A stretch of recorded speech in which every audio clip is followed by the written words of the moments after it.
terminal seringkali identik dengan berbagai macam tindak kriminal. Namun anggapan itu tak selamanya benar. Sejak adanya Panter atau Paguyuban Terminal pada tahun 1997 di Terminal Terpadu Depok, Jawa Barat, kesan angker terminal perlahan mulai hilang. Panter adalah organisasi masyarakat yang didirikan oleh Agus Kurnia bersama dengan teman-temannya. Bapak tiga anak ini juga membentuk TKTD atau Tim Kebersihan Terminal Depok. Sebagian petugas sapunya adalah mereka yang dulunya preman terminal. Berkat TKTD, kebersihan di Terminal Terpadu Depok lebih terjaga. Setiap pagi, siang, dan sore, TKTD yang bekerja sama dengan Dinas Kebersihan membersihkan terminal. Tak hanya masalah kebersihan, Abah Agus begitu ia biasa disapa ternyata juga menginginkan masyarakat di sekitar terminal menjadi lebih cerdas. Pria asal Garut ini kemudian bertemu dengan Andi Malewa, seorang mahasiswa jurusan Teknik Informatika Universitas Pancasila. Abah Agus pun meminta Andi untuk segera mendirikan sebuah taman bacaan di area Terminal Depok. Akhirnya terbentuklah Taman Baca Panter pada 20 November 2011. Kini semua warga terminal bisa membaca beragam buku secara gratis setiap saat. Keberadaan paguyuban terminal dan rumah baca Panter ini sudah pasti memberikan dampak yang positif di lingkungan terminal. Di terminal ini banyak anak-anak yang dari mana-mana datang ke sini dan kelihatannya itu ya pendidikannya mungkin kurang, tidak bisa baca. Dengan adanya kumpulan anak-anak yang di sini yang membuka rumah baca, ada teman-teman dari mahasiswa juga, kemudian dari Panter, kita merasa senang juga lah. Sebab masalahnya anak-anak yang tadinya tidak ada terayomi oleh tinggal di jalan, sekarang bisa terayomi, bisa baca, bisa menambah pengetahuan mereka di sini. Hingga kini Rumah Baca Panter sudah memiliki beberapa program. Di antaranya adalah kelas pelajaran yang dirancang khusus dalam 1 tahun ajaran. Ada pula kelas etika, kelas violin, dan masih banyak lagi. Tempat belajarnya pun tak hanya di Rumah Baca Panter, tapi juga di Universitas Indonesia dengan bantuan para relawan. Para pengajarnya adalah mahasiswa dan aktivis sosial dari Depok dan sekitarnya. Salah satunya adalah Reviansi atau Lani, mahasiswa tingkat akhir jurusan Sistem Informatika. Karena emang panggilan aja sih gitu, senang sama anak-anak juga. Jadi ya itu, datang ke Rumah Baca Panter, pengen ngajar, pengen berbagi ilmu aja sih yang saya punya gitu. Kini anak-anak dalam naungan Rumah Baca Panter sudah sering diundang tampil dalam sejumlah acara. Kepedulian terhadap sesama jelas bisa membuat perubahan yang cukup besar. Lingkungan menjadi lebih aman, bersih, dan nyaman.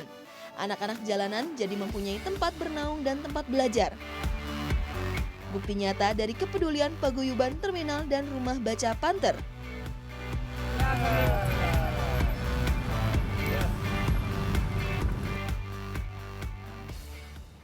Ya, itulah sedikit gambaran tentang Rumah Baca Panter. Sebenarnya kalau kita sebut panter pasti yang terpikir di kepala kita tuh binatang panter gitu kan. Tapi ternyata tidak, karena panter ini adalah paguyuban terminal dan kita langsung saja akan berbicara dengan beberapa teman kita yang sudah hadir di sini dari paguyuban terminal dan juga dari Rumah Baca Panter ya. Betul. Selamat pagi. Sudah ada Abah Agus. Ya.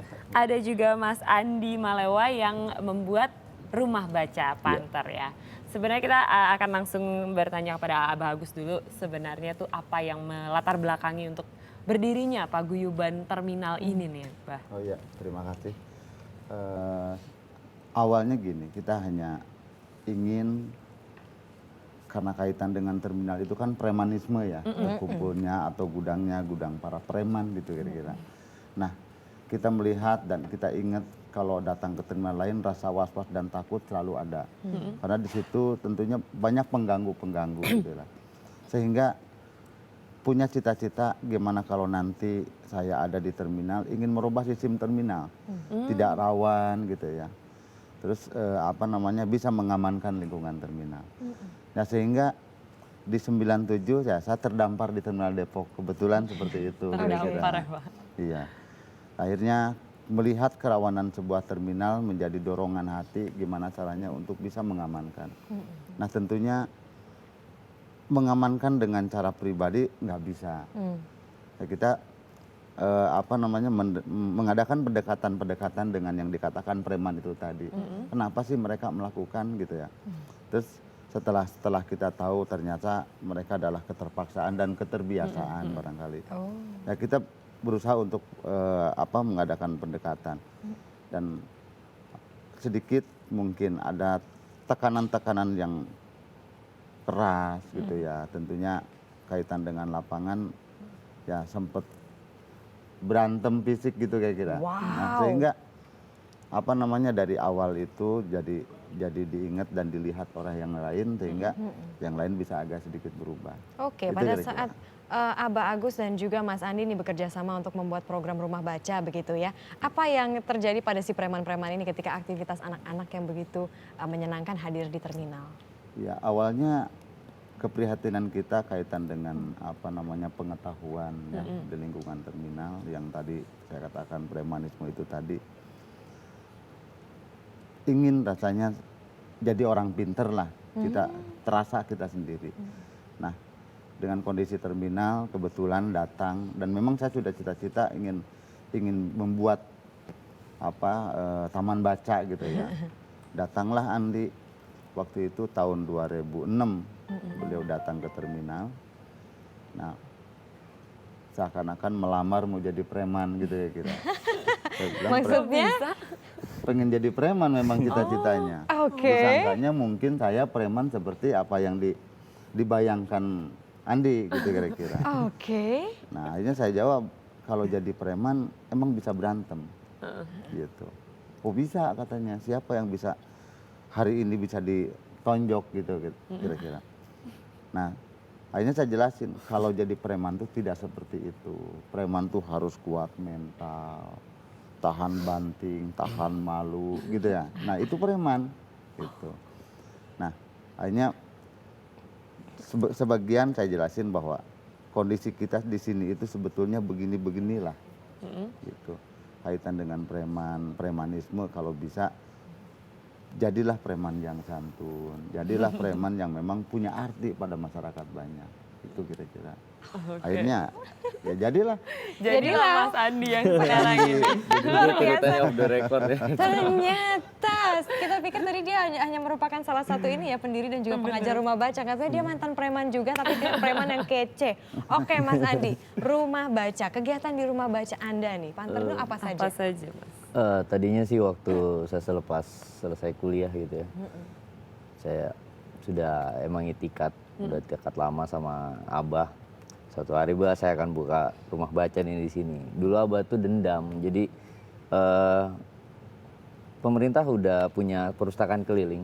Cuman tidak ada pendekatan dengan masyarakat ini membuat masyarakat awam dengan buku. Jangankan baca ya, buku itu kan seperti barang mewah. Benar. Buat orang-orang marginal gitu. Jadi nggak efektif. Bukunya pulang terus Abah bilang pengen saya punya ada taman baca di sini. Akhirnya saya bilang wah kalau taman baca kita agak ribet nih soalnya kita penggunaan taman kita harus koordinasi dengan dinas perhubungan macam-macam gitu kan penggunaan lahannya. Ya udah ada ruangan satu. Ruangan itu yang tadinya dipakai tempat pesta miras ya, Bay. Serius Mas Andi. Cuman itu salah-satunya ruangan yang menurut saya tuh punya peluang yang bagus nih. Ini karena yang lain tuh kan warung gitu kan. Wah ini gimana caranya nih bisa masuk di sini? Ya udah bergaul dulu di situ. Berapa lama? Ya sempet saya sih pendekatan sih karena saya udah lama gitu ya main di Terminal Depok. Jadi udah lumayan kenal lah sama orang-orang yang di dalam ruangan itu. Akhirnya wah Bang, asik kali nih kita punya taman baca gitu kan di sini. Bukunya dari mana? Tenang aja. Oh ya udah, dikasih ruangan semeter tuh. Dapat taruh buku, tapi kan di luar pengetahuan mereka saya gencar di Twitter kan. Akhirnya buku berdatangan. Tempat miras mereka itu dari semeter, bukunya nambah, mereka tinggal setengah ruangan, akhirnya makin banyak kata dia. Udah deh kita keluar aja dari sini, akhirnya mereka yang keluar berganti buku. Tapi mereka bantu bikin rak, ngecat ruangan segala macam. Tadinya fungsinya cuma ruang pustaka, bingung kok jarang yang baca gitu. Ternyata kita dapat fakta lapangan bahwa banyak yang buta huruf. Akhirnya aku buka kelas baca. Sebenarnya belum kelas tuh, cuman ngajar beberapa orang. Akhirnya banyak yang niat datang belajar gitu kan. Disitulah terfikir bagaimana kita buka kelas-kelas yang lain. Gitu. Maka dari itu sekarang banyak sekali kelasnya. Ada Iya. berapa kelas? Ada sekitar 12-an kelas lah. Ada kelas salah satunya ini biola yang nanti akan perform, terus ada kelas teater juga, ada kelas kesehatan, kelas etika, matematika, baca tulis gitu. Programnya lebih detail gimana nih Mas Widi? Sebagai orang yang memprogram kurikulum belajar anak-anak di Panther. Kalau misalnya biola aja, apa saja yang diajarkan? Oh iya. Terima kasih. Kalau misalnya biola, ada matematika, kemudian tadi ada apa lagi Mas Andi? Ada kelas teater Ada juga. kelas teater, itu apa saja? Program belajarnya seperti apa? Itu semua kan tergantung pengajar ya. Kalau kita cuma bikin program, diteliti dulu yang mereka butuh apa anak-anak situ. Nggak kita tentuin gitu. Mereka pengen apa, pengen ini, pengen baca. Ya kita kasih kelas belajar baca, tulis. Program terpopuler apa dari semuanya? Karena baca tulis kayaknya udah lewat waktu, udah lama lah. Mungkin sekarang yang lagi ini teater sama biola. Teater dan biola. Berapa orang Menyusul bisa? musik umum lah, gitar segala macam. Oke, ada berapa anak-anak yang ikut teater dan biola? Kalau untuk teater hampir semua ikut. Mungkin Berapa tuh jumlahnya? 15-20 orang. 15-20. Kalau biola nggak terlalu banyak sih, soalnya minat kan kayak ya 4 orang lah paling. 4 orang dan salah duanya adalah Dede Salah dan juga duanya Ayu. Dede sama Ayu. Nah yang nanti akan perform ya. Tapi saya penasaran kalau misalnya membicarakan begitu banyak kelasnya gitu. Dana operasionalnya didapatkan dari mana nih Mas? Pertama kita ngandelin kas. Oke. Yang paling pertama tuh. Kemudian ya saya berterima kasih ya sama teman-teman di Twitter.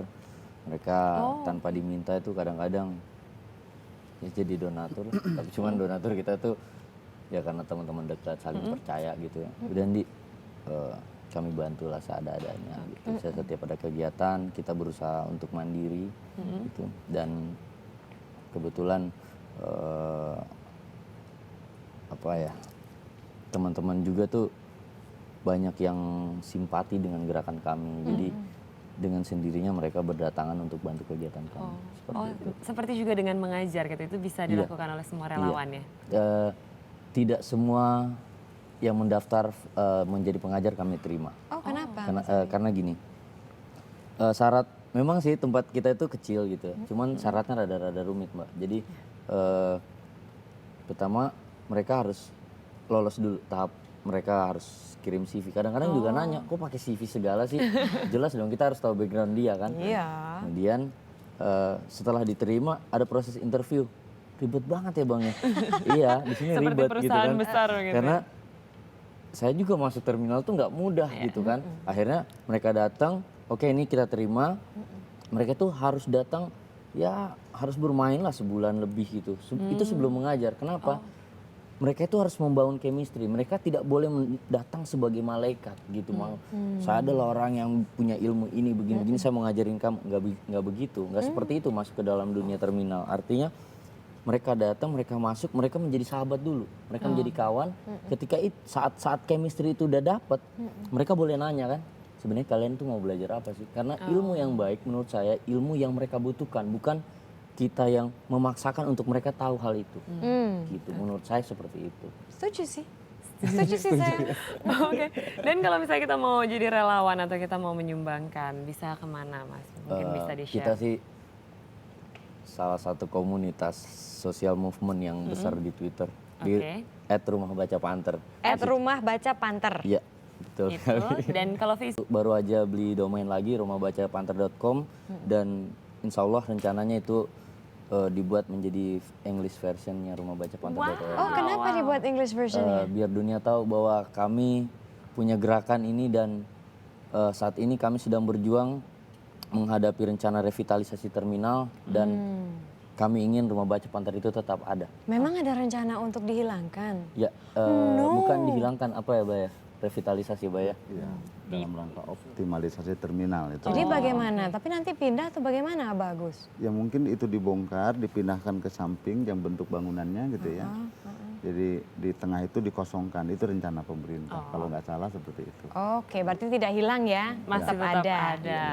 Oke. Oke, langsung saja kita kalau begitu mau mendengarkan sedikit Siap. lantunan. Dari Dede dan Ayu. Ini jawara Hibur kami. Olimpiade Matematika juara 3. Wow, Luar biasa. Selain pintar matematika ternyata pintar juga seninya. Mari bermain. Silakan kawan-kawan. Kakak hitung ya. 1, Majuan dikit, 2, majuan 3.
Tetaplah bersama kami di Indonesia Morning Show.